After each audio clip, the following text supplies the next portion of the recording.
good morning. Welcome to Connect Your Audio. I am your host, David Gregors. 102%, 2.5% stunning, 102.13% brave. A little bit. I'm suffering from a cold today. Excuse me if I sound a little bit stopped up. I can't help it. This kind of set in. Hopefully, it's not the coronavirus. Hopefully, I will continue to be your host for the foreseeable future and not die of the horrible Chinese flu. Lots to get to today. But first, I wanted to say I think I may have accidentally lied to you people. I don't think you can accidentally lie, but let's just say I was wrong about something.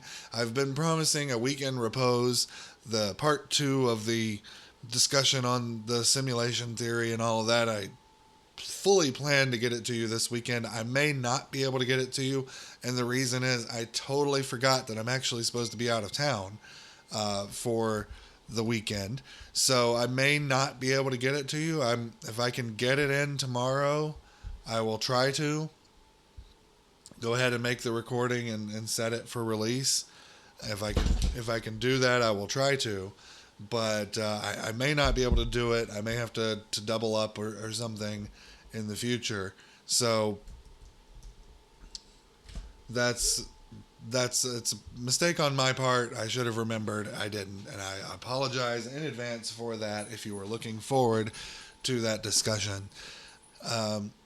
So lots to get to today. I did have a message wanting a little bit more of a better analysis of the Texas lawsuit. And the question was, okay, you've talked about it. You don't think it's going to win.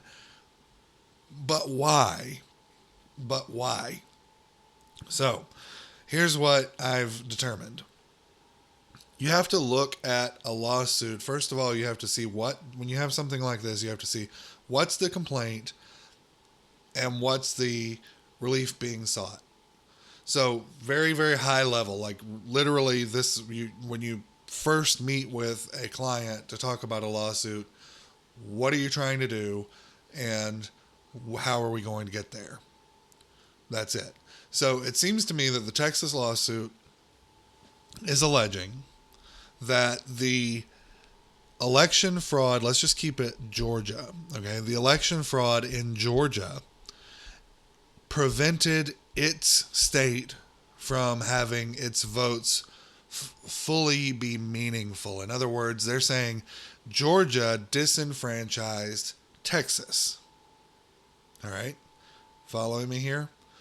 So this is where we got the analogy of St. Augustine, Florida, and Jacksonville being next to each other. If you had a lot of fraud in Jacksonville that was rampant and rules changes that were unchecked, would that disenfranchise the voters in St. Augustine? That was a poor example. So I don't think zooming in on it in a microcosm in that way matters or really is illustrative, but perhaps we should, using the Jacksonville, if you're familiar with the Jacksonville area, it's kind of right at the state line. But let's just, for instance, say that the city of Jacksonville had an awful lot of voter fraud and everything, and in the city of Savannah, about 2 hours north, actually sued Jacksonville for the fraud.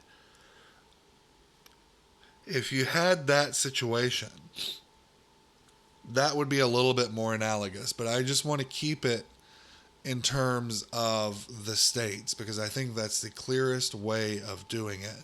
So, you have these allegations of fraud in Georgia, and you have apparently no allegations of fraud in Texas, even though there were some, but they did catch them. But presumably the Texas vote was pristine and the Georgia vote was somehow molested. So Texas is saying Georgia did so poorly with the election that our votes don't count as much. Here's the reason I don't think that this is going to work. Because by all definitions, Texas was not disenfranchised. I mean, as a matter of fact, Texas was not disenfranchised. You don't get to say I was disenfranchised because we lost. Okay, so but digging a little bit deeper, the basis is saying that the fraud was so bad that it turned this state that was supposed to be red into a blue state, and thus deprived us from having our candidate win the election. Well, the law says, the Constitution says that the manner in which the electors are selected are determined by, or is determined by, the states themselves, the individual states. We don't have one federal election in the United States of America. We have 50 individual presidential elections where we go to the vote, we vote for a slate of electors, and those electors in a separate step go to the Electoral College and decide who the president is, and the House counts those votes and officially declares a winner. So, because of this disjointed process, where you have voters going to the polls on November 3rd to elect their electors, and then a second step of the electors going to the Electoral College, I don't think that you can argue that there is a disenfranchisement of Texas's voters by the state of Georgia. What does this do? This creates a standing issue. Number one, by the plain language of the Constitution, Texas cannot be Texas doesn't even have the standing, really, to challenge Georgia's procedures. What would this do? What would this do? I always said in law school that if you are looking at an answer, or you are formulating an answer in your head to a question on a constitutional matter, you need to play it through to the end of the tape. If you play it through to the end of the tape and you find that there is some ridiculous result that's going to happen if you go this way, then the chances are that what you are proposing is not constitutional. Perfect example of this would be if a city made an ordinance to where you couldn't park on the north side of Main Street except on Jewish holidays. Okay, that's a ridiculous. It might make sense in the town, who knows, but what it does is it doesn't let people know when they can actually park, right? Because you have a moving target. Jewish holidays are on a different calendar than what we use, so it's a different time every year. Unless you're like really an Orthodox Jew, not Orthodox, but unless you're a really practicing Jew, I know I've known a lot of Jewish people who don't know when the holidays are, just simply because they don't practice the religion as closely. They're really just more ethnic. And so you have a situation where you don't know when to park. You have a moving target. It changes every year. And if you say, I'm David and I can park on this street on my birthday last year, this year I can't park on the street, but I remember being able to park on the street here last year, so why can't I park on there now if nothing's changed? Well, the calendar's changed. So you would have the ridiculous outcome of this moving target where you never actually knew when you could park there. You're not given enough really true notice of how to park there, or when it is legal to park there, and that is a ridiculous outcome by any stretch of the imagination. So what is the ridiculous outcome for this Texas lawsuit?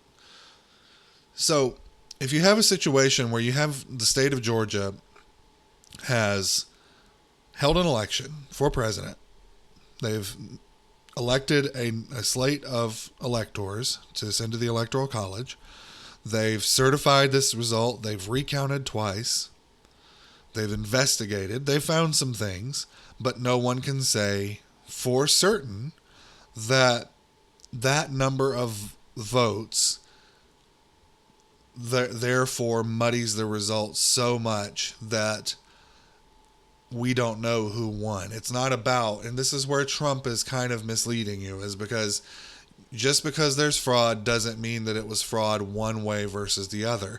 It could be that Trump, fully within the realm of possibilities, it could be that Trump lost the state much worse than he did, and people were committing fraud on his behalf. Nobody's making that allegation because Biden won the state, so they didn't care. But what I'm saying is it's just as likely as that happening. We have just as much proof. We have some proof of some things happening that could possibly have changed some votes, but we don't have 10,000 absolute, these votes were for Biden and they actually should have been for Trump. Right? So getting to the ridiculous outcome, you have Georgia that has certified this election. They've been through all this process. They say these are our people. That's fully within Georgia's right to do that. So the electors are selected. Okay? Texas doesn't get to say your electors were not properly selected. I mean, that's literally in the Constitution. And the ridiculous result would be now we have a situation where the states are having to run their results by each other. And if you believe in states' rights, if you believe in federalism, this is not how the system was designed. It's a silly... I mean, who wants Illinois to be able to say whether Alabama has done its election correctly? Who wants California to be able to say whether Rhode Island has done its election correctly, or Indiana? Let's make it a red state just to make it easy. Nobody wants that situation. Okay, that's not how any of this works. So you have this sort of lawsuit it's Texas and several other states have joined it, versus Georgia, Pennsylvania, Wisconsin, and Michigan. I don't think Nevada and Arizona are in it. I could be wrong. Everything seems to be changing so fast. But maybe Nevada. But the point is that all of these states had a process. All of these states had an election. All of these states have certified their elections, and according to their laws. Now, if you want to say some laws were voted or were violated within the states, that's, again, I've said it over and over and over again, the most compelling of the cases to throw out electors is in Pennsylvania. All right? But I think Pennsylvania would and is arguing that the certification process is what chokes that off. I don't think the Supreme Court gets to say that they violated the law, so you just don't get to vote. I think it's closer in Pennsylvania than anywhere else, just because there were 2 Supreme Court orders that came out that they've apparently violated to separate the ballots that were in question. But again, you don't know. You don't know that all of those ballots were automatically for Biden. Probably they were, if we're going to follow the statistical analysis. But also the statistical analysis shows a lot of anomalies, which tells you that either there was a lot of fraud, or, as has always been the case, Donald Trump is an anomalous figure and doesn't, when you put him into it, the old rules just don't really apply. So that is why I don't think the Texas lawsuit is going to pass muster. They may shoot it down on standing. I kind of hope they do, because I think that's the legally correct outcome. I don't think they have the standing to challenge Georgia's election results, or to claim disenfranchisement, because by every stretch of the imagination, by every definition, Texas was not disenfranchised. Going back to the dog catcher analogy I used the other day, where I'm running for dog catcher in my town and all 100 people vote for me. Let's say 70 people vote for the other guy and 30 people vote for me. Well, that's 100% turnout. And so what Trump is doing, a lot of these things, is he's trying to say, well, there's no way you have 100% turnout for this dog catcher vote. Well, it is. There's 70 and 30. 70 for the other guy, 30 for me. I don't get to say, well, the statistics are impossible. They're not. 100% is entirely possible. It may not be plausible, but it's possible. So there must be fraud if 100% people turn out. No, there doesn't have to be fraud. And Also, in his argument, there must be fraud, and those votes must necessarily have gone for me, and that means I won in a landslide. Okay, that's not even a logical argument anymore. Love you, Donald Trump. I know you talk in big New York City superlative terms, but there's no evidence that you won in a landslide. Literally none. There's none. There's, got people on the internet talking about truckloads of ballots coming from China by drone or whatever. None of it has been true. Okay? I mean, I know this is hard. I know it's hard. But Donald Trump is actively misleading you. He can tell you he feels in his gut that he won big, but I don't think he did. I don't think he did. As I said a couple of episodes ago, post-mortem, there were enough mistakes in the election, in his campaign, to lead Joe Biden to a narrow victory. There just were. Is it suspicious that we had the little situations we've had? Is there the biggest oddity is the statistical oddity is that Joe Biden underperformed Hillary Clinton everywhere except Georgia, Atlanta, Philadelphia and Pennsylvania, Detroit and Michigan, and I guess Milwaukee and Wisconsin. Every one of those places were the only major cities where Joe Biden overperformed Hillary Clinton. That is truly disturbing. It does not make sense. Just those statistics in isolation. But is it impossible?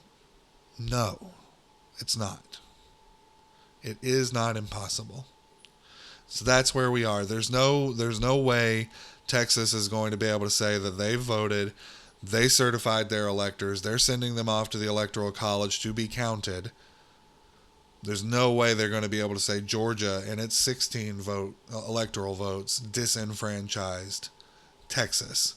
And they know that. That's why they've added Pennsylvania, Michigan, and Wisconsin into the lawsuit. Because they know that. The only way, Texas has, I forget how many, I think close to 50, 45 maybe, electors. There's no way Georgia by itself could do that. So you're going to say joint and several liability? Sounds like it. It kind of sounds like that's the case they're making. We would call it joint and several.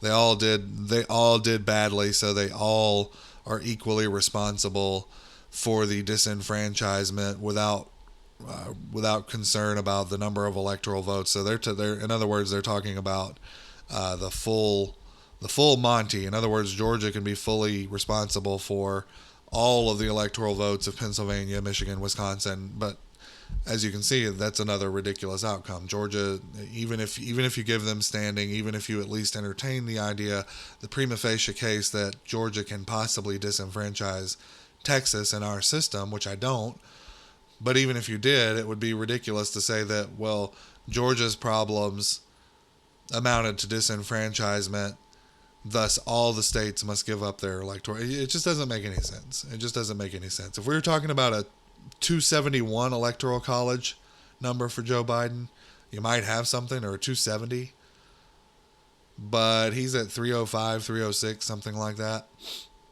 You need 3 states. It's too much. It's just not going to work. So, moving on to the next story, the one that I started to talk about today was the United States. I think 48 attorney generals filed what's called a landmark antitrust lawsuit against Facebook. This was from the Washington Post yesterday. They're seeking to break up the social networking giant over charges it engaged in illegal anti-competitive tactics to buy and kill its rivals. I'm a little bit mystified by this lawsuit. I'm going to tell you why. The basis of it is that I guess the trigger point of it is actually the two companies that made them go for this was the acquisition of Instagram and the acquisition of WhatsApp.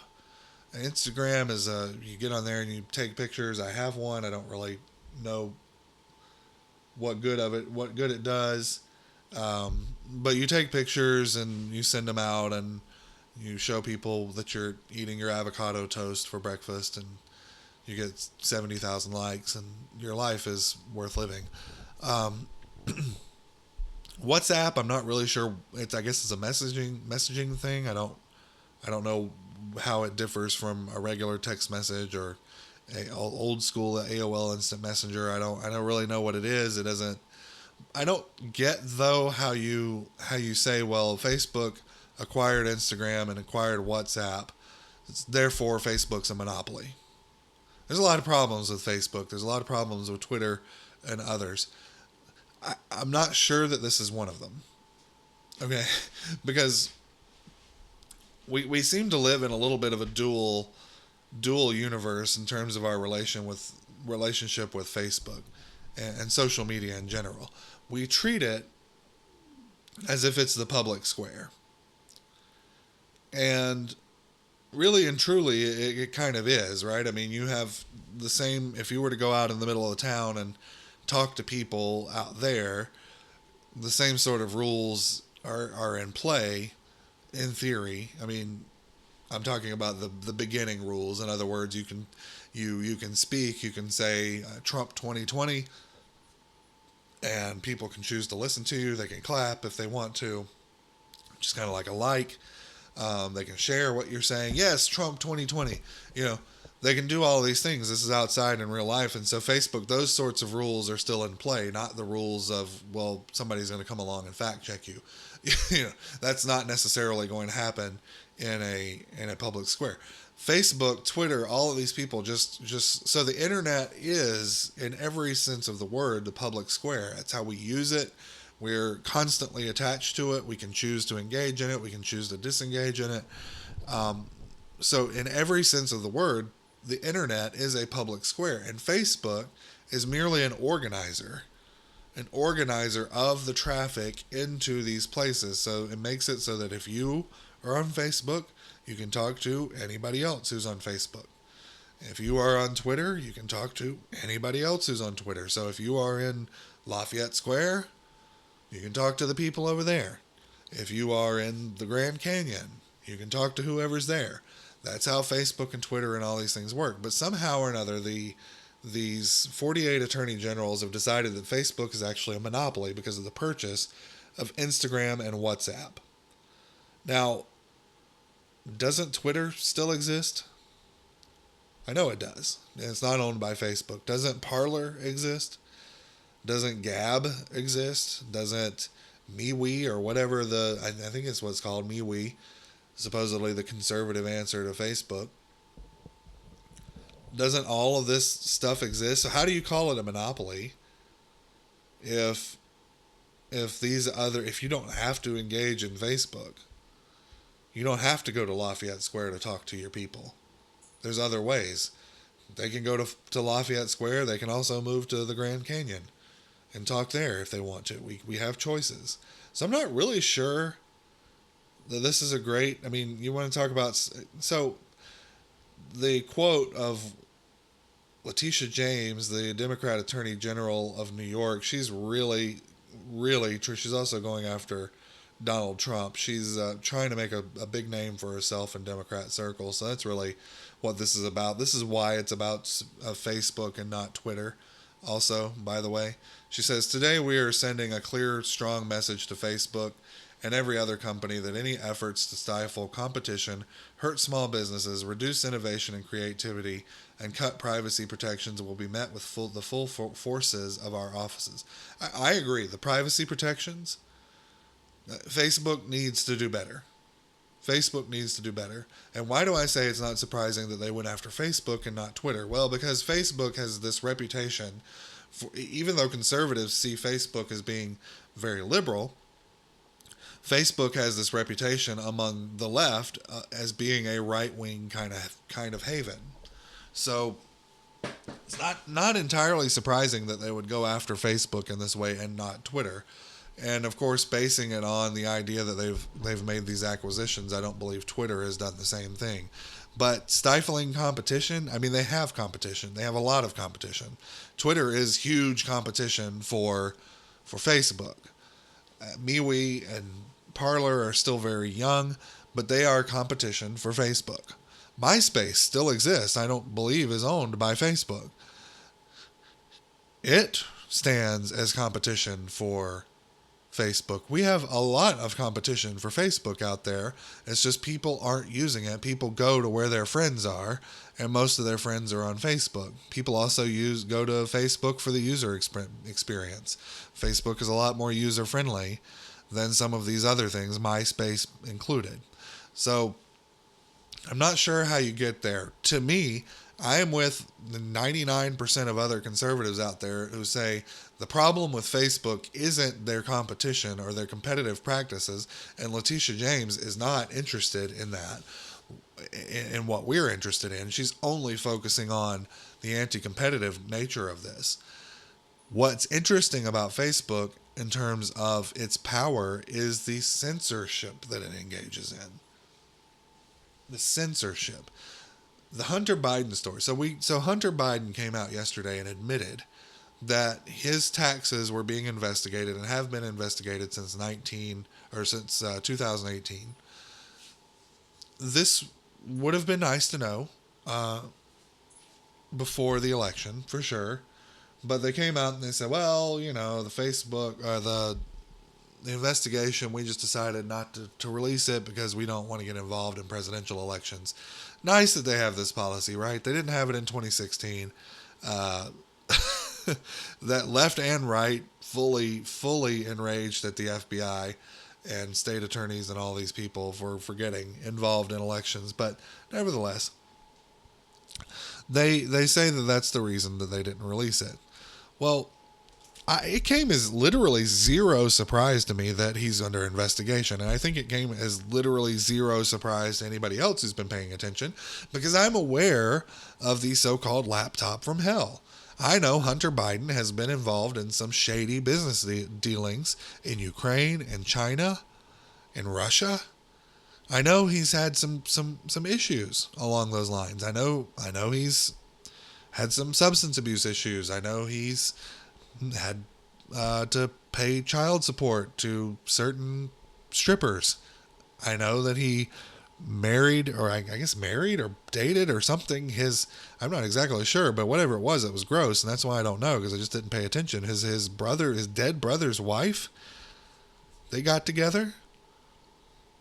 Hunter is a very unsavory character, and so people like me were not surprised about this because we were aware of the New York Post story about Hunter's laptop from hell that blew the cover off of a lot of this stuff. Trump tried to talk about it at the debates, or at the last debate. Biden just sort of shrugged it off. Why? Why was he able to do that? Why was Biden able to do that? Because Twitter and Facebook were literally intercepting people's attempts to share that article. They straight up suspended the New York Post on Twitter, where they could not post anymore. Facebook was doing the same thing. I don't know that they went as far as suspending Twitter or suspending their accounts, but Facebook was doing the same sort of thing all across social media. The mainstream media was blacked out. I think even Fox News barely talked about it, and it was only in the opinion side of things. Tucker Carlson had somebody on there who was one of the people Hunter was emailing, and this is where you get the, he's, be sure to save 10% for the big guy, talking about Joe Biden. We had all of this stuff that was just out here, and it was just being blocked off. In fact, there was a poll, I wish I had it in front of me because I just thought about it. There was a poll right after the election that said if people had known about the Hunter Biden thing, something like 10% of votes would have switched. Maybe a little less there. But this was a big deal. This was a big deal. And this is Facebook, Twitter, YouTube, all of their problems is that they've gone from public square. Everyone is comfortable. Everyone thinks of Facebook as the public square. Everyone thinks of Facebook as, I can log on, I can say what I want, just like going out to Lafayette Square. I can go out there and I can say what I want within the bounds of the law. right? So you can't go out to Lafayette Square and start selling child pornography. You just can't. You can't go out to Lafayette Square and start calling for a violent armed revolution. People will stop you from doing this. The law will stop you from doing this. So it's understandable that Facebook wants to follow the rules in terms of being a public square, but Facebook and Twitter, with the specifically in terms of this Hunter Biden story, was like police going out to the public square and saying, content based, you cannot say this. So content based restrictions, you can't say what you're saying. So, there's a lot of people, and I typically agree, but in this case I don't, that there are a lot of people who say that Facebook and Twitter are private businesses. They can allow people to come on, or they can allow people not to come on. I think that's wrong. I think that the internet, as I said, the internet is essentially the digital version of the real world. There are storefronts, there are public squares, there are theaters, it's a storefront or a digital version of our real world. If we don't have Facebook, if we don't have Twitter, we don't really have public squares. Maybe the government just needs to take over Facebook and Twitter and just literally make it a public square. Maybe that's the answer. And so that way we can hold them to the First Amendment. But I think there's a way that you can, especially with some of the entanglement of these social media giants in with the government, I think there's an argument that you could make that says that the First Amendment applies into the social media world. I think that the notion of it being a public square is the correct way to look at Facebook. And we, because we don't have really we have alternatives. We have Parler, we have all this, but I don't know. It just seems to me that any of these things, any of these public squares, should have this sort of understanding that they're going to abide by the First Amendment. Now, what if I wanted to make something where I did limit speech? Well, I think in that case it would be, again, analogous to real life. I could exclude women, minorities, or whatever from whatever site that I wanted to, but because it's my own personal business and I'm not pretending, I'm making it very clear, I'm not, this is a men's club, no women are allowed. Or this is a pro Donald Trump club, no Joe Biden voters allowed. I think I would make that very clear at the beginning so that nobody began to think that this was a public square. But Facebook, Twitter, YouTube, all of these places lead you in thinking that you are going to be free to post whatever content that you want. And we're not even getting into the fact checking and stuff. But they lure you in thinking that you can post whatever content that you want, and then you realize that you can't. And, well, look at our terms of service. You agreed to the terms of service, and this was hacked information. That's what they said about Hunter's laptop. This was hacked information. No, it wasn't hacked information.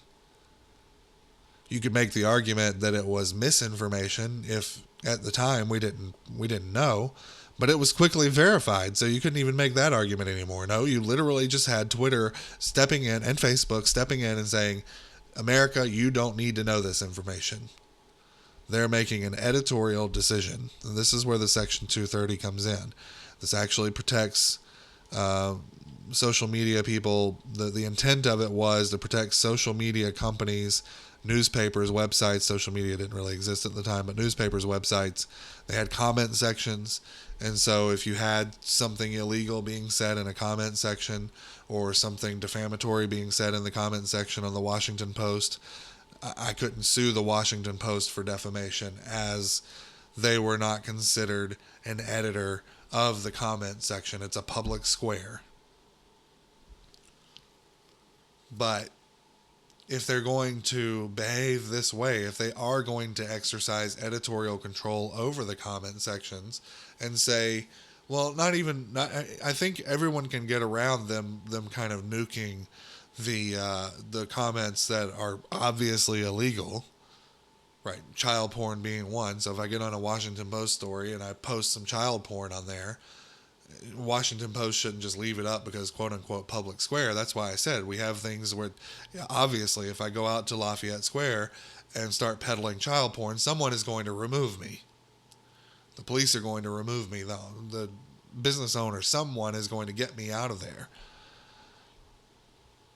So no one is expecting Washington Post to leave that sort of thing up. But if you want to get on the Washington Post and say Donald Trump is a traitor, and they're going to, well, let's back that up. That's a bad example. I want to make it a real life example.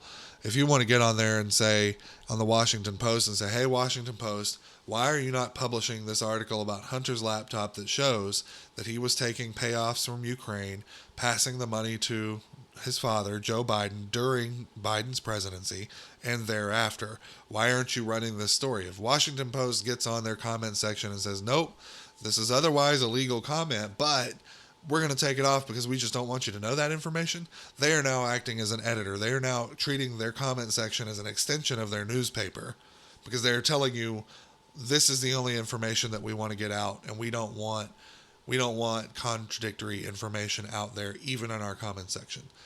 So if they're going to do that, then Donald Trump should be able to sue when somebody gets in the comments and says Donald Trump is a traitor.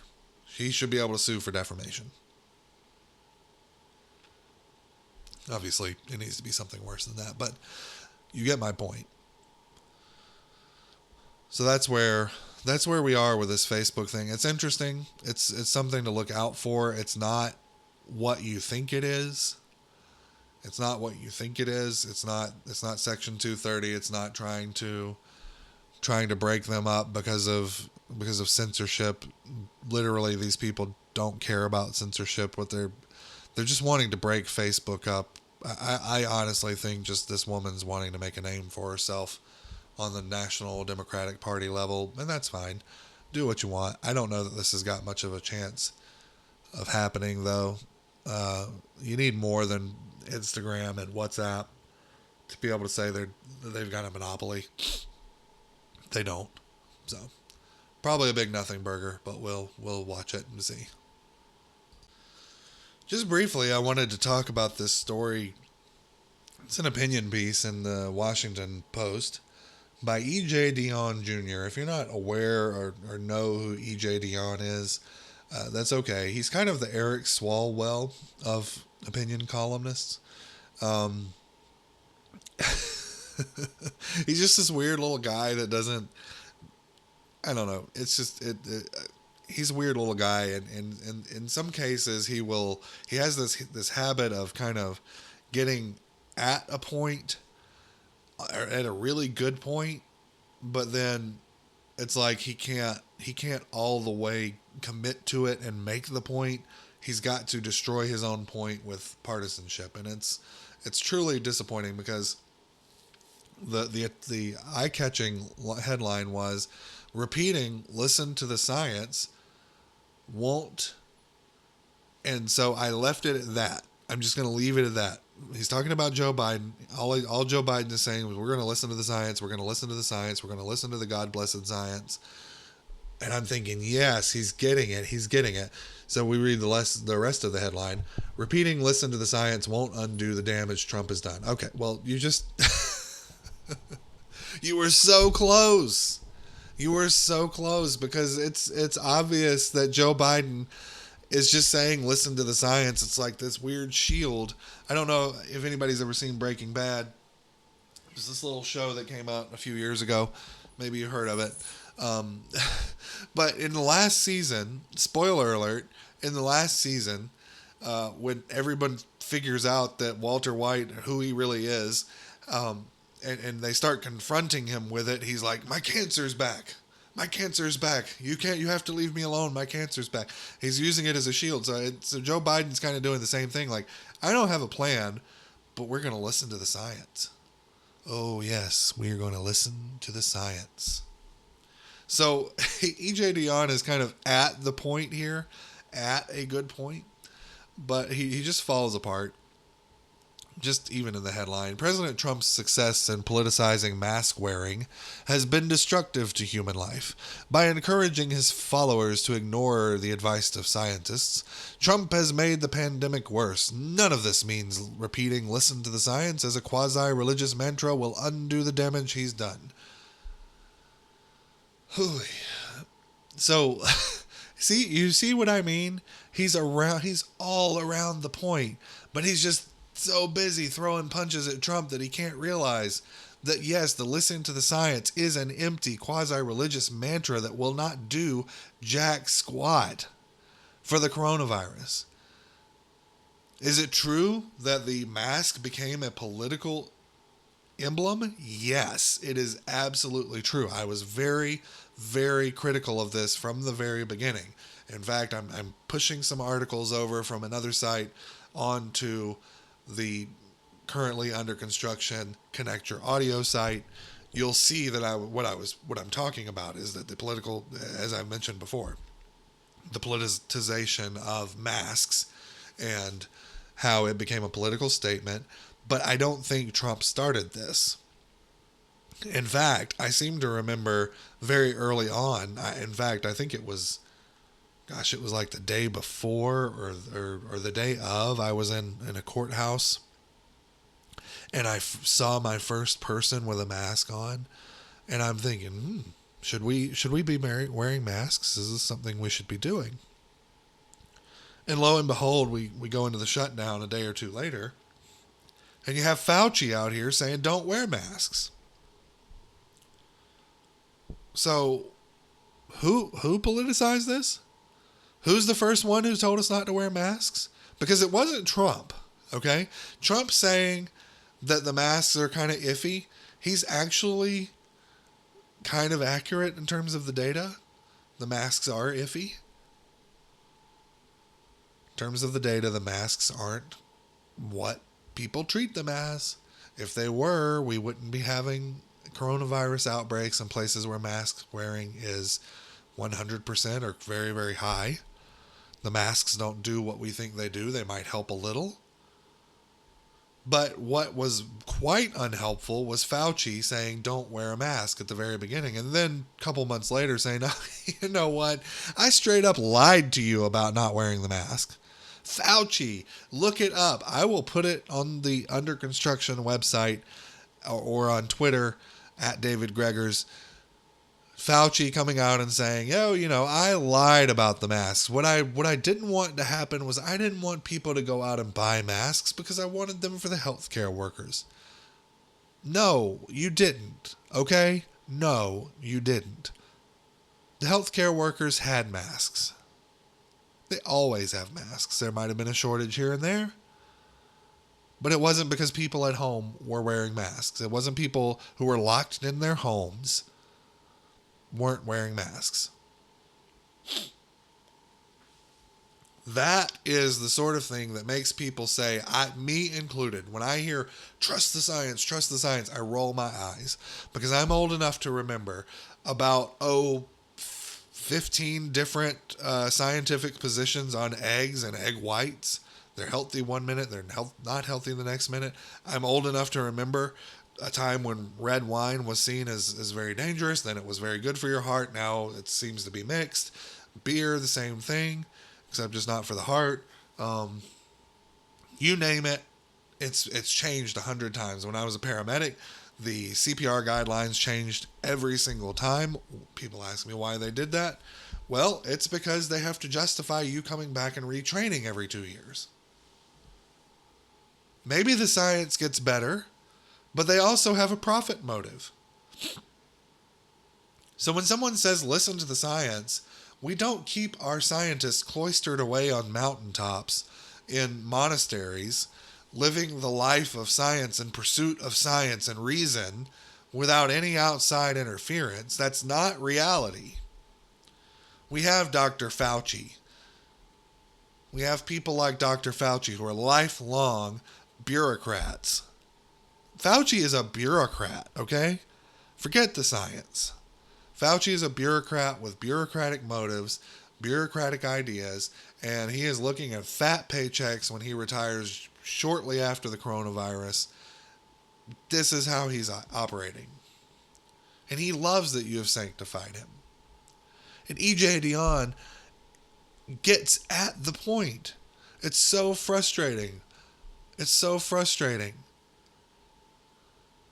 But he says the last things we need are arguments that pit science against the economy, science of democracy, science against democracy, science against individual rights, science against religion, or science against the institutions of citizens. Such juxtapositions helped create the mess we're in. Of course, no one who says listen to the science, a phrase President-elect Joe Biden has invoked often, none of those people are trying to stoke the conflicts of this sort. And the scientists are entirely right that masks are good. No, they're not. That large gatherings are stupid. Probably. Social distancing is essential. Maybe. And more broadly, we simply cannot live in the ways that we pretend that there is little danger out there. There's always danger out there. That's the thing. That's the thing. When I talked the other day about meeting people where they are, the left needs to meet us where we are. The left needs to meet us where we are. You have a whole bunch of things out here that you want to talk about: social distancing. You want to talk about masks. You want to talk about we can't gather with our friends and family. We want to talk about standing 6 feet away from people and stupid little elbow bumps rather than actually shaking somebody's hand and looking them in the eye, which thankfully you can still see over the stupid freaking mask that you have to wear. Meet us where we are when we say this is dumb. Meet us where we are when we say there's always danger present. Why is this one a little bit worse? No one's bothered to explain that. They say, yeah, it's a deadly disease. And I get it. I get that the disease of COVID is adding to an accumulation of another danger, a brand new danger on top of all the other ones. I get it. And I myself follow a lot of these things. I wear the mask in public, but it's cool because I like hiding my face and not being expected to make faces at other people like we do all the time. I like that. I also like social distancing. I don't want people close to me. I don't mind handshakes, but generally speaking, if people get more than a couple of feet to me, it's just a weird thing in my head. I don't like it. So coronavirus, in a very real way, fits with my life just perfectly. I'm a hermit. I like being home. So none of this bothers me. But I at least recognize that there are people out there who want to go to Mass every day. And that should be their right. That's in the Constitution. I recognize that there are people out there who don't want to wear a mask. And who don't see any sense in wearing a mask. If you're afraid of the disease and you're wearing a mask, why should I have to wear a mask? Listen to the science. Listen to the science. If you listen to the science and you followed science through your whole life, if you just abandoned your moral compass and decided to operate only on science, you will die very quickly, probably. If not, if you don't die very quickly, you will never get anywhere in your life because you will be running in circles. Which science do you listen to? If 98% of scientists say something is one way, does that mean it can't be the other way? It's the same thing with the election. So, I encourage you all to think for yourselves. Don't pay any attention to EJ Dionne. Just know that he occasionally will get close to a point and he just misses it. I was hoping this article was going to say that Joe Biden doesn't actually have a plan.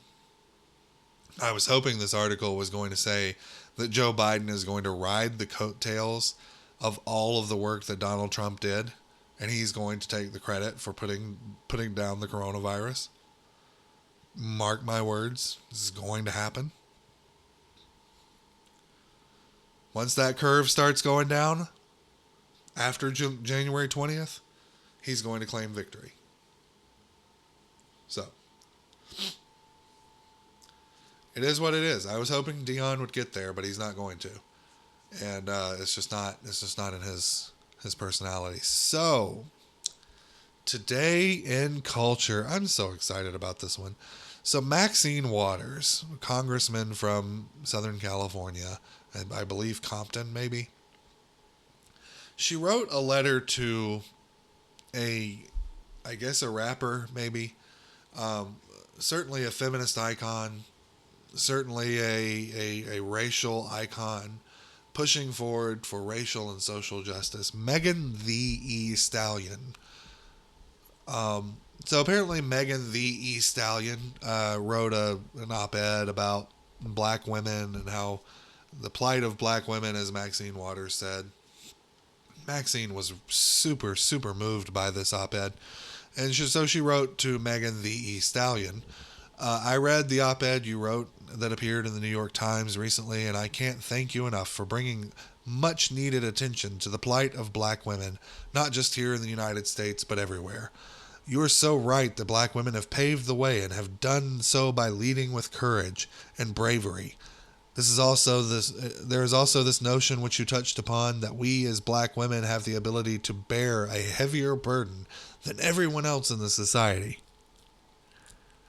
The notion That notion contributes to the lack of care and attention to the issues that specifically affect us.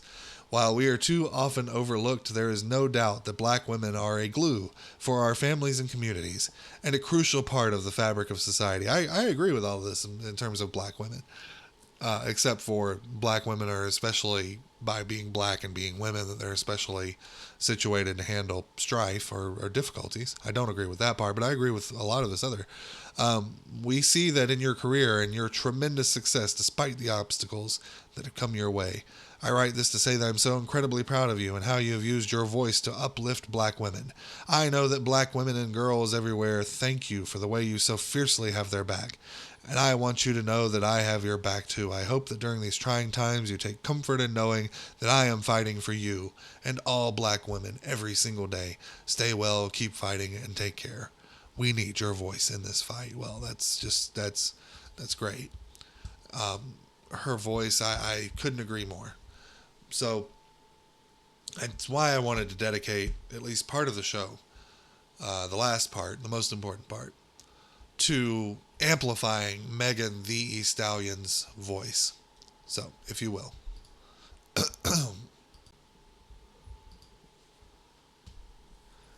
Bitch, I'm a star. Got these inwards wishing. He say he hungry. This P word the kitchen. Yeah, that's my dog. He gon' sit down and listen. Call him a trick, and he don't get off. Hold up. Bitch, I'm a star. Got these ends wishing. He say he hungry. This P word's the kitchen. Yeah, that's my dog. He gon' sit down and listen. Call him a trick, and he don't even get offended. He know he given his money to Megan. He know it's very expensive to date me. Told him to go put my name on that account because when I need my money, I ain't trying to hold up. He know he given his money to Megan. He know it's very expensive to date me. Told him to go put my name on that account because when I need money, I ain't trying to wait. I can't be effed with, no. Ho, you can't touch this, eh? Bitch, I do rich huh? My money thick, thick, eh? Walk with a limp, huh? I'm on some pimp stuff, eh? He say, you all about money, yeah? I'm on that cash stuff, huh? I'm in my bag, bitch, huh? I'm on your ass, bitch, huh? I'm in that new stuff. You on that last year, huh? Bitch, I do pimp stuff. Oops. Ho, you on pimp stuff, eh? He say, you all about money, yeah? I'm on that cash stuff. I just want to reflect on the truly, truly stunning commentary on the existence of the black female in the 21st century United States and indeed probably the entire Western culture. when she says that um, he's hungry, and her nether regions are the kitchen. I can just see the masculine and the feminine, and the masculine needing the feminine in order to be completed. And so when her nether regions are like a kitchen, what she's saying is that the feminine is the breadbasket, and the breadbasket is what provides sustenance to not only men but everyone.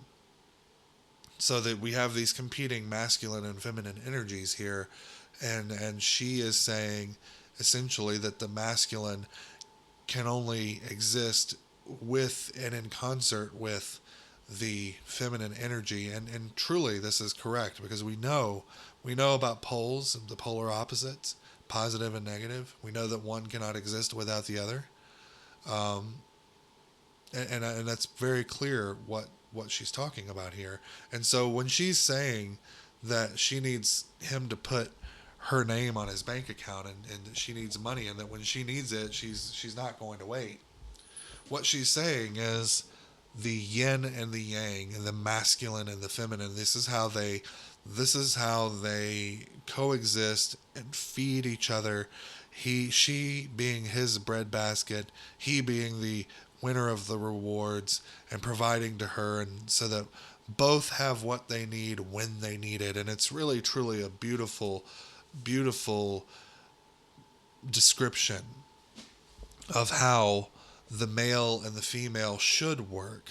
And so when she says she can't be effed with, and that you can't touch her, what she's saying is that the masculine energy has so often failed her, and that when she's on her pimp stuff, and he says you're all about money, yeah, of course, because that's what she needs to be the breadbasket.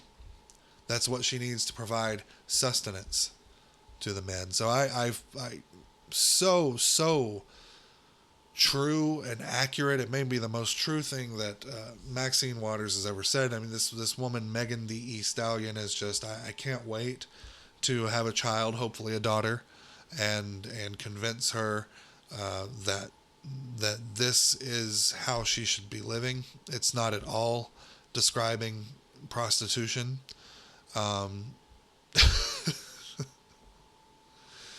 Which, I mean, a lot of relationships are pretty close to prostitution anyway. I mean, you're dating, and anyway, I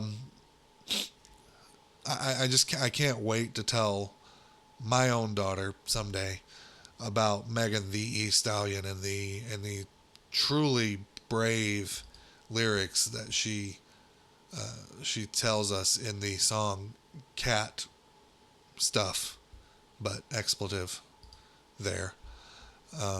It's truly stunning, and I love it. So today in culture, and this is true culture. This is America 2020. This is why God tried to kill us with a plague. So that's it for today, y'all. And I apologize again for being a little bit slow and a little bit stopped up today. Got a little bit of a cold, as I said. Again, just a reminder, probably not going to be a weekend in repose this week. I'm very, very sorry. I forgot that I was going out of town on Saturday. So it's probably not going to happen, but I'll try.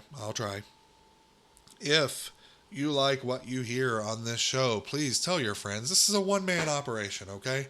I'm doing all this myself. I'm coming up with the content, making it all up on the fly, doing the audio stuff, doing the website, doing the Twitter, doing the whole thing.